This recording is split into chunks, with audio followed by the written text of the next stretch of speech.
So there's good news. You got a call back from that company where you applied. They want to interview you for that great job.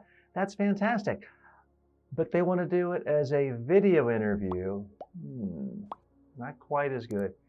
Now, to make matters worse, they want to do it as a recorded video interview. So you don't even get to talk to a real human being. They're going to send you the questions, and they want you to speak on camera to answer the questions for them so they can decide whether or not they should hire you or send you to the next round. Now, for a lot of people, this is terrifying. If you think, I'd rather go to the dentist and get a tooth pulled without Novocaine, you're not alone. In fact, the New York Times recently did an article on this subject and interviewed countless people who talked about how this was a nightmare. This was something that created lots of tension, but it's a growing phenomenon in our culture around the world. People can't travel, they don't want to be in the same space, pandemic issues, all sorts of reasons for doing interviews remotely and for doing interviews without an HR person being there to actually conduct the interview. It's saving time. Sometimes there's artificial intelligence involved in screening and judging you. So in this video, I'm going to give you interview tips for recorded video interviews.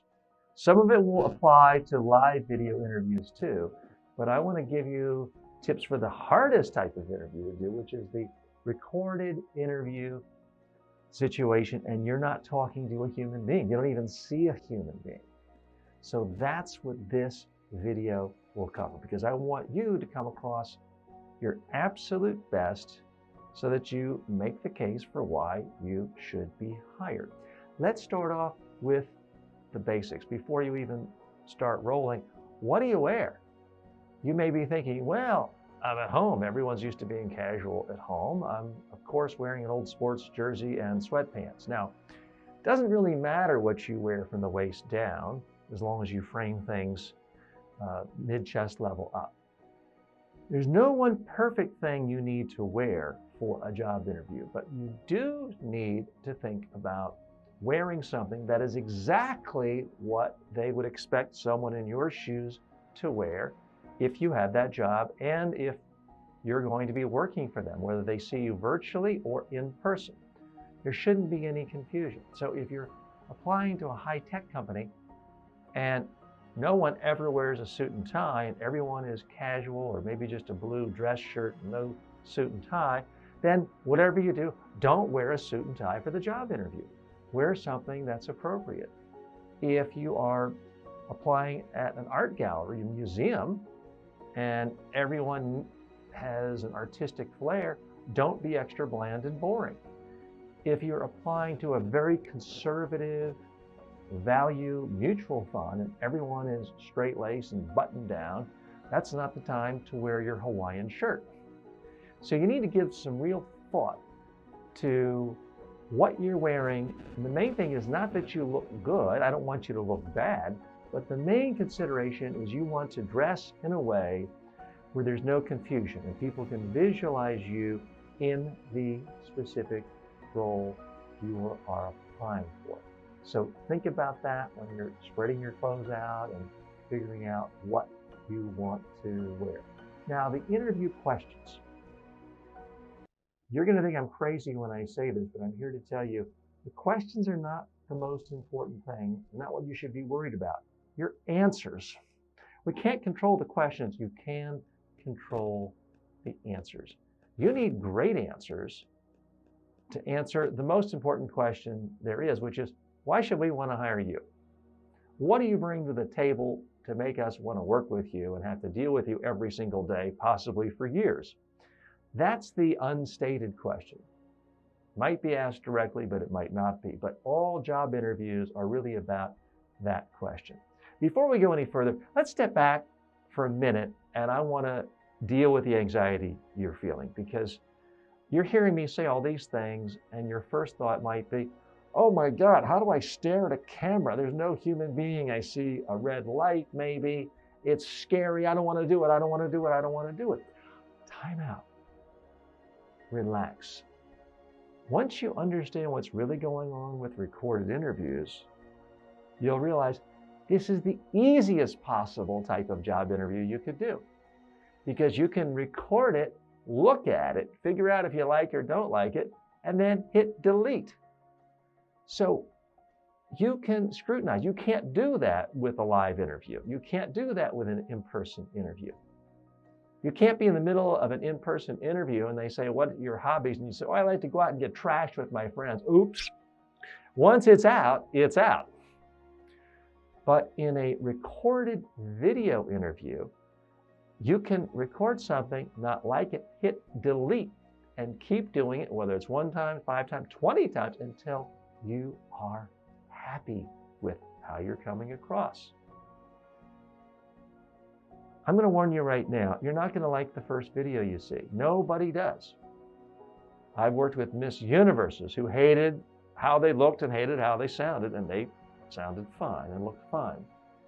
You're going to want to practice. So what I would recommend, before you even look at the questions, before you even think about responding to the questions for this specific job interview, just practice on your own.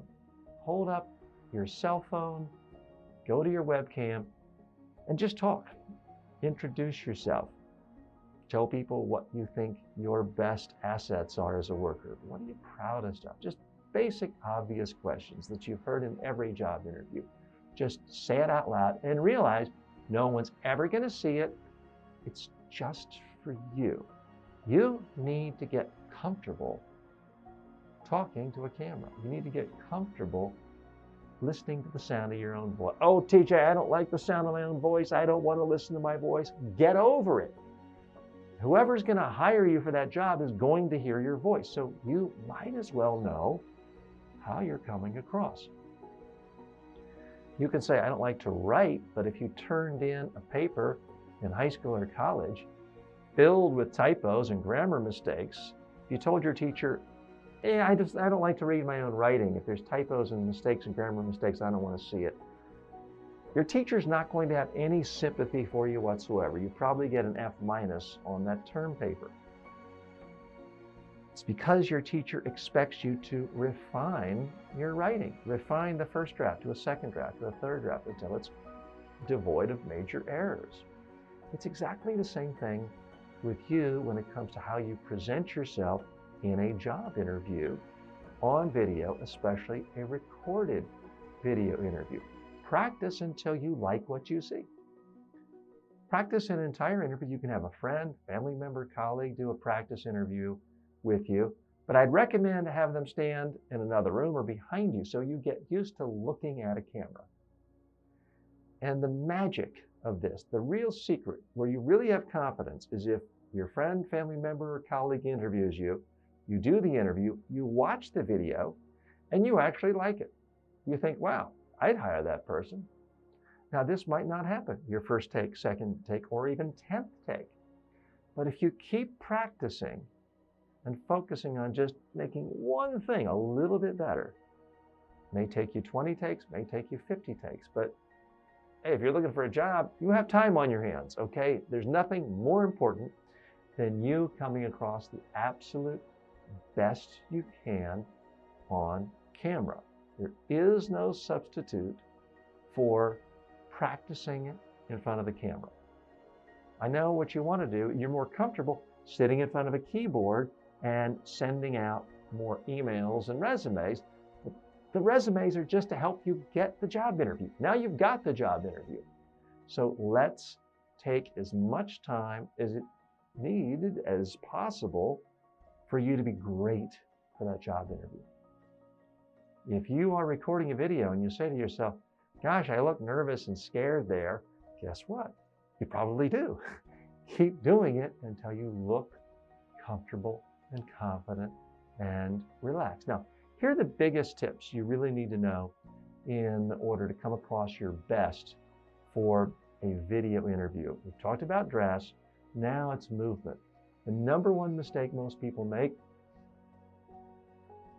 they freeze. They freeze their body. Their body stops moving. And when your body stops moving, you look and sound scared and nervous because that's what nervous people do. That's what nervous animals do. You're going for a walk, in the woods and you see a bunny rabbit, what do? They freeze thinking, oh, he won't see me, therefore he won't catch me and eat me. That's what happens to people in job interviews too, especially if video's involved. So you've got to figure out a way of continuing to move. You want to move your hands, move your body, move your head. The biggest problem people have, in addition to just freezing up, is when they watch video, they think, oh, I moved my head, I better freeze my head. No, if you freeze your head, you will look like you are in a hostage video. No one wants to hire a hostage. They might feel sorry for you, but that's not who they want to work with. So you need to move your hands, move your face, move your head, move your body, if you want to look comfortable, confident, and relaxed, which you do. Okay, let's talk about some specifics. The camera. The big problem most people have is when they are doing a video interview, recorded or otherwise, they have it on a laptop, for example, and the laptop camera is 12 inches lower than their eyes. So it's looking up their nose, and this is the least flattering look for everyone. And it's also shooting up to the ceiling, and so the brightest thing on the screen, the lights in your ceiling. So here's a quick fix. It costs nothing. If you're using a laptop or a desktop, get a stack of books and elevate your laptop so that the camera on your webcam is at your eye level, ideally a couple of inches above your eye level. My camera is a couple of inches above my eye level now. So it's framed in a way that makes me look more professional, allows you to see me, and I can come across more comfortable, more confident. Looks more like what you would see a news anchor doing, but you can do it with a $10 webcam. It's all about the angle. You want the angle straight on or a couple of inches above. That way, it's not looking up your nose in the least flattering way possible. Lighting is also important. You can have great ideas, a tremendous resume, fabulous things you're saying, but if there's a window behind you, what's going to happen is your face is going to be so dark, people are not going to see you. You're going to look like a shadowy figure, and it's not going to come across well. You want more light in front of you, not behind you. That way, the focus is on you, people can see you, not the bright lights behind you. So that's absolutely critical. Now, perhaps the most noticeable thing on a video interview that gets people into trouble, that's right, the eyes. Where do I look? There's no one here. Let me look at myself. Hi, I'd like to tell you why I'd like to be an employee at IBM. Is this impressive? No. You need to look at the camera. Now, I don't mean bug-eyed with your head frozen. You need to look at the camera like you're talking to one human being. And if it's so distracting because you see yourself on the screen below it, put a piece of paper over it to block it out if you have to. But you want to look at the camera. I realize it's not natural. A lot of things aren't natural. The first time you ever sent a text, if you'd never done it before, that wasn't natural. The first time you ever left a voicemail, that wasn't natural the first time you did it, and yet you learned how to do it. If you want to look at a camera and look and sound like you're talking to one person, you can do it. If you tell yourself, this is really hard and I just want to get my messages right and go over my resume, it's going to be awful. Please realize your resume doesn't count at this point. Your resume got you to the interview, but everyone else who's being interviewed had a resume that got them to the interview. The resume isn't the issue anymore. Now it's how well do you communicate your skills, your talents, your energies, your enthusiasm for this position. So you're going to have to come across like a real human being. And that's why the eye contact is so important. Now, let's say it's not a recorded interview and it's live. It's human nature to want to look down at the person asking you the question. But while I'm trying to be attentive here, if you're watching me, it looks like I'm just sort of sidetracked or checking email or looking at Facebook. So you're better off looking at the camera the whole time. So the person interviewing you really has a sense that you are focused on them and care about them. This applies to the recorded interview as well, because even though you're looking down at their questions, it feels like you're ignoring them. So try to look at the camera as much as possible, but don't stop moving. Don't freeze in one spot. Let's talk about software. There's a lot of different software programs. There's Zoom, there's Microsoft Teams, there's Skype, there's Google Hangouts. There's a lot of different ways. Plus there are separate platforms used just for these pre-recorded interviews, or they may be using an existing one, or they may want you to use any system you want and send it to them. Don't assume just because you did one Zoom call a month ago, you know how all online video software works. Every program is a little different. Every program typically has a different download, different plug-in for your computer. So assume nothing. If it is a live video interview, then the day before, do a rehearsal with a friend. Restart your computer the morning of. Do another practice. Make sure everything is just right. Now, if you wanted to take it up a notch, I would strongly recommend you get some lav microphone. This is just any microphone like you see a news anchor using. You plug it into your computer. The audio will be so much better. And you can get them Amazon, other places for $15. They're not expensive, but it will make it so much easier for your potential employer to hear you clearly. And it's just going to facilitate the process of them understanding you and feeling comfortable with you.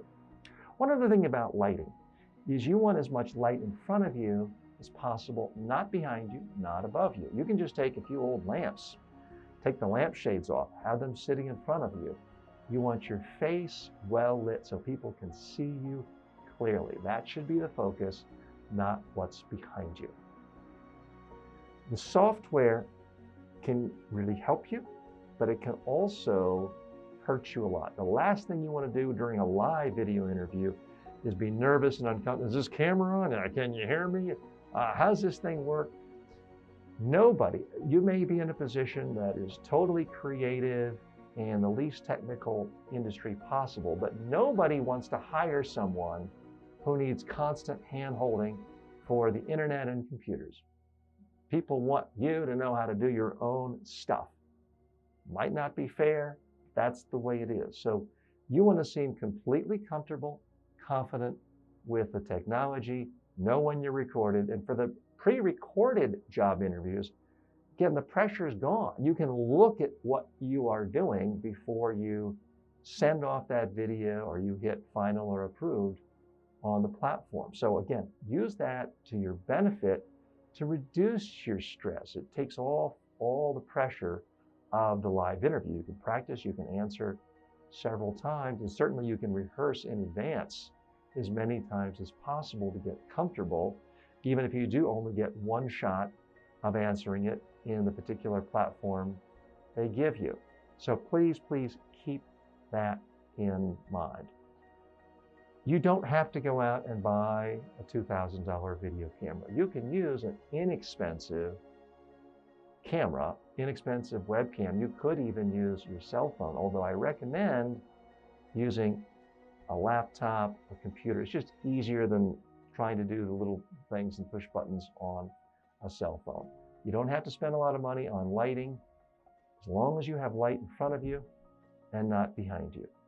Camera eye level and not below. You will look so much better than most people do. And you'll come across your very best. Now let's talk a minute about background. I'm just in front of an old TV. I'm in a closet in my house right now. This is an old TV. I just put up a PowerPoint slide. Costs nothing. You don't have to set up a TV behind you, but I do want you to give thought to what people see. I've seen it countless times. I'm sure you have too. Someone's doing a media interview and you see their kitchen, you see liquor bottles in the back. Is that a Jack Daniels? Is TJ drinking too much? You don't want things that are going to be curiosity objects and make the prospective employer think, is this person drinking too much? What are they eating? Gosh, if their house is this messy, they couldn't be very well organized in their professional life either, could they? You don't want them thinking thoughts like that. So my recommendation, you don't have to go out and hire a TV studio, but try to have something clean, simple, minimal. You could have bookshelf behind you. You just want things that don't distract and don't confuse people. You want something that is consistent with what you're about, what the job is about, at least nothing that makes them think this is totally out of whack. You probably, if you're working for a government organization, probably do not want to have lots and lots of religious symbols behind you. If you have to deal with constituents and citizens and taxpayers who have 1,000 different religions, just one thing to think about. I want you to feel authentic. I want you to feel like you're being sincere and being true to yourself, but I do want you to put your best face forward, your best foot forward, to do everything you can to maximize the chances of them giving you a job offer, because that's what it's about. That's why we're writing resumes. That's why we're doing pre-recorded video interviews, live interviews. You want the job offer. That's what it's all about. Now, just because this is a video interview or a pre-recorded interview doesn't mean that there isn't etiquette involved. There's nothing wrong with taking the time to thank people for considering you. There's nothing wrong with doing a handwritten thank you note after you've done the pre-recorded video interview, thanking the person who scheduled it or who's going to be looking at it for considering you. Little tips of etiquette like that can really make you stand out. And don't forget, that's really the biggest challenge for most people in a job interview. We go into a job interview thinking, oh, I hope I don't screw up. I hope I don't say something stupid. I hope I don't forget to say this. But if you've ever been on the other side, if you've ever interviewed people for a position, you know that the biggest challenge you face as someone interviewing lots of prospective employees is they all start to blend together after a while. And that's why quite often you end up hiring the first person or the last person, because you forgot all the others. They all kind of looked and sounded the same. So this brings me to my number one tip for you when you're in a pre-recorded video interview. It's also the number one tip I have for live video interviews. It's also the number one tip I have for you when it comes to in-person interviews. And here it is. You need to come in prepared in this interview to tell people stories that demonstrate your expertise, your accomplishments. What are you proud of? What have you actually done? They might not state explicitly in a question, tell me about a time when you showed leadership and worked with a team to solve a problem. But ultimately, that is what people want to know. So tell a story about a challenge you faced in your career, in a previous job, or maybe your current job, how you felt. Where were you? What was the problem? What was the effect on other people? What was said to you? What did you say back to other people? How was the problem solved? How was it resolved? That's all a story is. It's you talking about a problem you have with another human being in your organization, or a vendor, or supplier, customer, what you said, what they said back to you, how it was resolved, how you used some aspect of creativity, thoughtfulness, insight to solve the problem. That's what will make your candidacy stand out. That's what will make your video work for you. So practice your stories. If you have compelling stories, really demonstrating expertise and resourcefulness in the niches that this company is looking for, you can make plenty of other mistakes, frankly, and they're still likely to hire you. On the other hand, You can be perfectly dressed, neat, not a single almond, perfect resume. But if you don't say anything interesting, they're going to forget you. And forgotten people do not get hired. They get forgotten. So that is far and away the biggest tip. I'm TJ Walker with Media Training Worldwide. I wish you the best of luck with every job interview and in landing your dream job. Good luck.